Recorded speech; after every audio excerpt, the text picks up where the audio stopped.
Il a vraiment pris cher celui-là.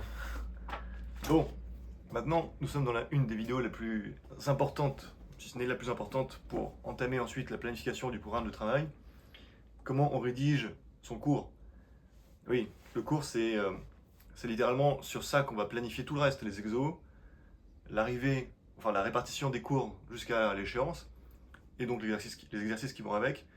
Donc, comment on construit le cours. Et aussi comment on peut... Enfin, je vais vous donner quelques tips pour l'apprendre, même si c'est pas toujours facile. Donc, il y a deux approches. Admettons, vous passez à autre chose que l'UE1 et l'UE4. Donc, je vais un peu moins vous être utile puisque j'ai pas fait les autres matières. Comment on construit un cours qui soit efficace pour préparer les matières? Je prends ça comme exemple. Admettons, je vais au chapitre 1 qui est sur le droit des contrats de mémoire. Et admettons que j'y connaisse rien du tout au droit des contrats, hein, vraiment. Admettons que je découvre le chapitre pour me préparer au DCG, donc je vais au début du chapitre.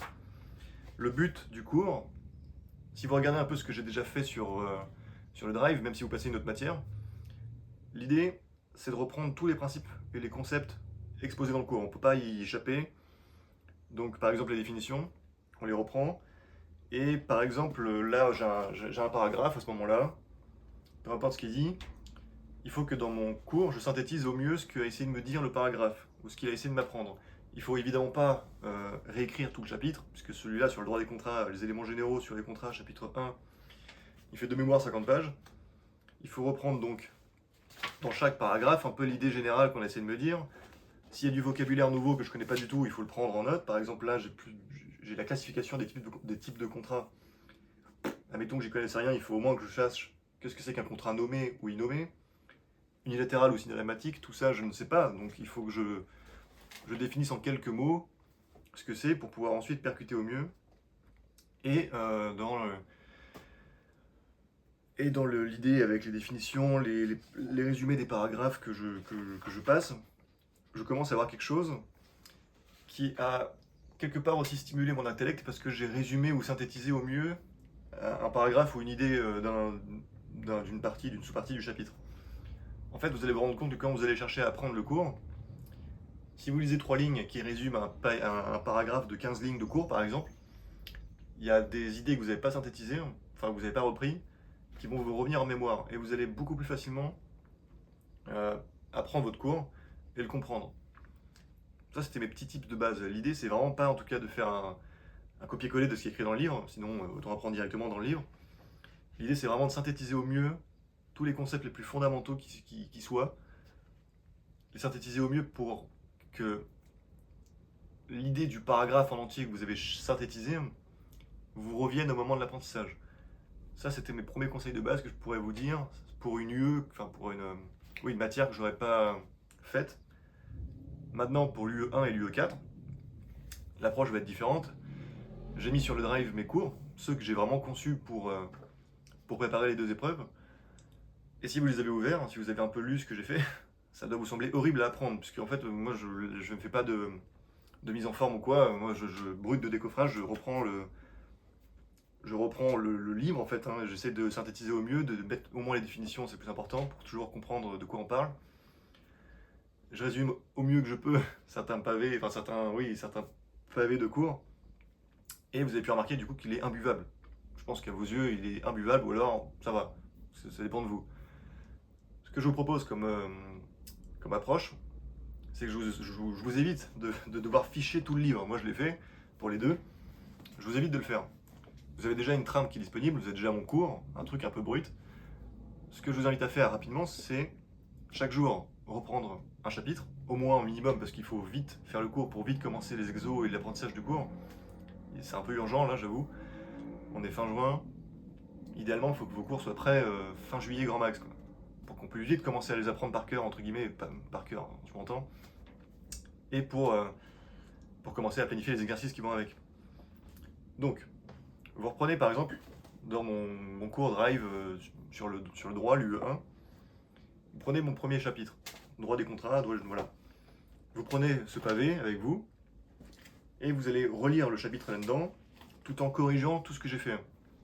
Corrigeant les fautes, parce qu'il y en a plein, je m'en fous un peu. Les abréviations, si vous ne les comprenez pas, vous les modifiez. Il se peut que des fois je mette des trucs un peu plus perso dans le cours, des genres des blagues par exemple, ou des petits mémos techniques pour anticiper l'apprentissage et pour que je puisse plus facilement l'apprendre. Vous pouvez supprimer, vous pouvez modifier. Si vous avez eu en Master 2 un cours de droit sur les contrats, vous pouvez rajouter sur ce chapitre-là dans votre cours des éléments qui seraient manquants. Peut-être qu'il n'est pas exhaustif à 100%, ce livre, peut-être que vous avez appris des manières de faire en droit des contrats qui puissent vous servir soit à apprendre plus facilement par cœur le cours, soit à mieux gérer les exos. Donc vous reprenez et vous remettez au propre tout mon truc. L'avantage, c'est qu'en vérité, en 30 minutes, 1 heure, vous pouvez remettre à plat et propre un chapitre, tout en ayant en plus lu là-dedans, pour corriger ce que j'aurais manqué ou pour rajouter des trucs, peu importe. Parce qu'il faut quand même que vous passiez à un moment donné à la lecture de ce livre. Vous ne pouvez pas juste prendre mon cours et l'apprendre comme ça n'a pas de sens. Vous allez galérer à l'apprendre si vous faites ça. Là, si vous reprenez ça à tête reposée, plus corriger mon truc, c'est parfait. Maintenant,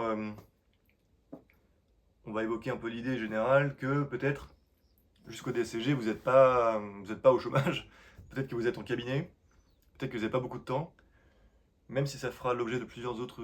Enfin, peut-être même si j'en parlerai dans d'autres vidéos, je vais essayer maintenant tout de suite de vous aider à trouver du temps. Personnellement, de fin juin après mes partiels jusqu'à août, j'étais moi aussi en cabinet. Donc le temps est réduit pour se consacrer au DSCG. Je peux vous donner plusieurs tips comme ça. En général, c'est mieux de faire ça le matin. Créer le cours, ce sera mieux de le faire le matin. Vous êtes frais, vous prenez un café, vous essayez de vous créer une routine. Et si vous pouvez, vous venez beaucoup plus tôt au cabinet. Si vous commencez à 9 h, vous venez à 7 h si vous pouvez, moi c'est ce que je faisais, ou à 8 h.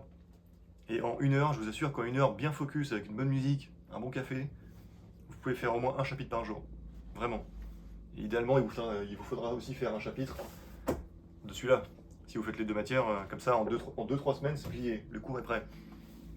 Donc faites ça, vous pouvez faire ça le matin si vous pouvez. Sur le temps du midi, vous pouvez dire à vos collègues, et je pense qu'ils comprendront que vous préparez le DSCG, donc vous pouvez leur dire, écoutez, je mange rapide et sur la pause du midi, j'essaie de faire un chapitre. Et après, il vous restera plus que le soir. Le soir, en rentrant chez vous, alors là, le soir, moi j'ai beaucoup plus de mal à bosser le soir, parce qu'en général, je suis vraiment lessivé. Et le soir, pour moi, dans ce qu'on verra dans la planification de toute notre préparation du DSCG, le soir, en général, c'est plus propice à l'apprentissage du cours. Moi, ce que je faisais, c'est que j'allais dans mon lit à 20 h, 21 h, et c'est là que j'apprenais mes cours réellement. Mais ça, on en reviendra dans la vidéo sur la planification de toute l'approche. Mais en tout cas, il faut vous débrouiller pour que dans 2-3 semaines, vous ayez au moins un cours de prêt sur les deux matières que vous passez ou sur les matières que vous passez tout court. C'est fondamental parce que vous ne pouvez pas commencer la planification et le programme de travail si vous n'avez pas un cours de prêt. Puisqu'en fait, l'idée des vidéos d'après, c'est qu'une fois que vous avez votre cours, on va commencer à planifier son apprentissage, donc page par page. Imaginons votre cours à la fin, il fait 80 pages. On va planifier les 80 pages dans le temps jusqu'à l'échéance, en octobre.